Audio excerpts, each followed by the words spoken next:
ଜୟ ଜଗନ୍ନାଥ ସାଙ୍ଗମାନେ। ଆଜି ଯେହେତୁ ଟିକେ ବର୍ଷା ପାଗ ଦେଇଛି, ଇଚ୍ଛା ହେଲା ଟିକେ ଚିକେନ୍ ବିରିୟାନୀ ଖାଇବା ପାଇଁ। ତ ମୁଁ ଆଙ୍କୁ କହିଦେଲି ଜଲ୍ଦି ଜଲ୍ଦି ଯାଇ ଚିକେନ୍ ଆଉ ଚିକେନ୍ ବିରିୟାନୀର ସବୁ ଜିନିଷପତ୍ର ନେଇ ଆସିବାକୁ। ତାପରେ ବିରିୟାନୀ ଏଠି ମ୍ୟାରିନେଟ୍ କରି ରଖିଦେଲି। ଚିକେନ୍ ବିରିୟାନୀରେ ମ୍ୟାରିନେସନ୍ଟା ବହୁତ ଇମ୍ପୋର୍ଟାଣ୍ଟ। ମନେ ରଖିଥିବେ ସାଙ୍ଗମାନେ, ଯେମିତି ହେଲେ 1 ଘଣ୍ଟା ମ୍ୟାରିନେସନ୍ରେ ରଖିବେ। ଆଉ ଚାଉଳଟାକୁ ବି ହାଫ୍ ବଏଲ୍ କରିଥିବେ। ଚିକେନ୍ ମ୍ୟାରିନେସନ୍ରେ ମୁଁ ନେଇଛି ଅଦା ରସୁଣ ପେଷ୍ଟ, ବିରିୟାନୀ ମସଲା, ପିଆଜକୁ ବାରିସ୍ତା କରିକି ରଖିଥିଲି ତାକୁ ନେଇଛି।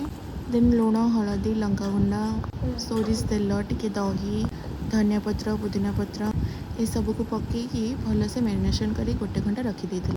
ତାପରେ ପ୍ୟାନ୍ ବସେଇ ଚିକେନ୍କୁ ଭଲ ଭାବରେ ଟିକେ କଷିଦେଲି। ଚାଉଳକୁ ଏଠି ହାଫ୍ ବଏଲ୍ କରି ରଖିଥିଲି। ଚାଉଳରେ ମଧ୍ୟ ଗୋଟା ଗରମ ମସଲା ଆଉ ଟିକେ ତେଲ ଆଉ ଟିକେ ଲୁଣ ପକାଇବାକୁ ଭୁଲିବେନି। ଦେନ୍ ଚିକେନ୍ ଏଠି ଟିକେ କଷି ହେଇସାରିଲା ପରେ ସେଥିରେ ଛାଣିକି ରଖିଥିବା ଚାଉଳକୁ ପକାଇଦେଲି। ତାପରେ ସେଥିରେ ଧନିଆ ପତ୍ର, ପୁଦିନା ପତ୍ର, ବିରିୟାନୀ ମସଲା, ମିଠା ଅତର, କେଉଡ଼ା ୱାଟର, ଗୋଲାପ ଜଳ, କିଛି କଲର୍ ତାକୁ ମୁଁ ପାଣିରେ ଗୋଳେଇକି ନେଇଛି। ଆଉ ତାପରେ ବାରିସ୍ତା କରି ରଖିଥିବା ପିଆଜକୁ ମଧ୍ୟ ପକାଇଦେବା। ଏଇ ପିଆଜର ଟେଷ୍ଟଟା ସତରେ ବିରିୟାନୀର ଟେଷ୍ଟଟାକୁ ବଢ଼େଇ ଦିଏ। ତାପରେ ଏଥିରେ ଟିକେ ଦେଶୀ ଘିଅ ଆଡ଼୍ କରିଦେବା, ଯେଉଁଟାକି ଫ୍ଲେଭର୍ ପାଇଁ ବହୁତ ବଢ଼ିଆ। ଯାହାକୁ ଘିଅ ପସନ୍ଦ ନାହିଁ ସେ ସ୍କିପ୍ ବି କରିପାରିବେ। ଅଣ୍ଡା ସିଝା ବି ଆପଣ ଦେଇପାରିବେ। ମୁଁ ଏଠି ଦେଇଛି ବଟ୍ ଭିଡ଼ିଓ କରିବାକୁ ଭୁଲି ଯାଇଛି।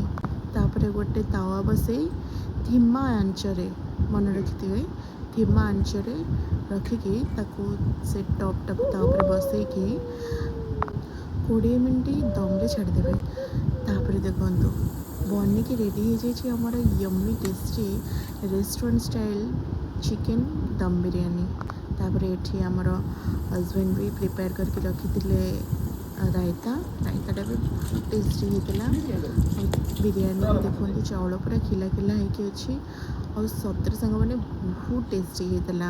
ଆପଣ ଏଇ ପ୍ରୋସେସ୍ରେ ବିରିୟାନୀ ଟ୍ରାଏ କରନ୍ତୁ, ଦେଖିବେ ବହୁତ ହି ବଢ଼ିଆ ଲାଗିବ। ଆଉ ମୋତେ ନିଶ୍ଚୟ ଜଣାଇବେ। ମୁଁ ତ ଚାଲିଲି ବର୍ଷା ପାଗରେ ବିରିୟାନୀ ଏନ୍ଜୟ କରିବା ପାଇଁ। ହଁ, ଆପଣ ବି ବିରିୟାନୀକୁ ଦେଖିକି ଏନ୍ଜୟ କରନ୍ତୁ। ଆଉ ମୋ ଭିଡ଼ିଓ ଭଲ ଲାଗିଥିଲେ ଲାଇକ୍, ସେୟାର ଆଉ ସବସ୍କ୍ରାଇବ୍ କରିବାକୁ ଜମା ବି ଭୁଲିବେନି। ଆପଣ ମୋ ଭିଡ଼ିଓରେ ଭଲ ପାଇବା ଦେଲେ ମୁଁ ଆ ପରଠାରୁ ବହୁତ ବଢ଼ିଆ ବଢ଼ିଆ ଇଣ୍ଟରେଷ୍ଟିଂ ଭିଡ଼ିଓ ଆଣିବି।